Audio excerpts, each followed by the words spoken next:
They were the brightest stars in the firmament of Indian startups, stars which have now turned supernovas. Byju's, the largest edtech success with a peak valuation of a massive $22 billion, now languishing with a value of less than $1 billion. Paytm, the cynosure of India's fintech might, a company which boasted of the largest private sector IPO ever, once valued at over 1,40,000 crore rupees, is now buffeted with regulatory concerns with the valuation at just 18% of its peak. It's been a steep fall from grace for the iconic promoters of the two companies, Baiju Ravindran and Vijay Shekhar Sharma. Both were the uncontested poster boys of the Indian startup ecosystem. Now both are shining examples of caution Indian startups need to exercise on their way to success.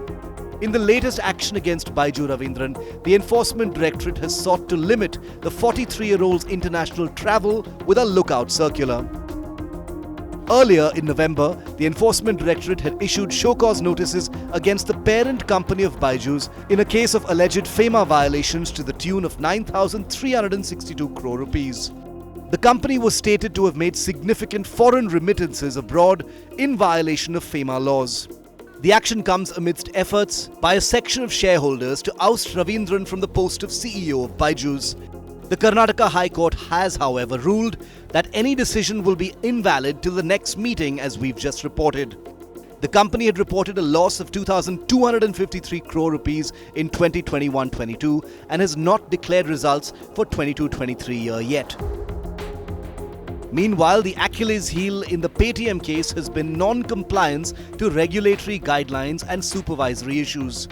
According to reports, Paytm's processes gloss over KYC issues and the company has not plugged the loopholes despite repeated actions and warnings by the Reserve Bank.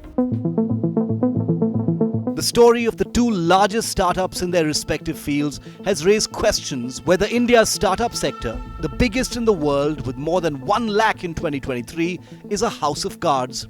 The fall of Paytm and Byju's has renewed calls to strengthen governance structures and ensure regulatory compliances in the sector.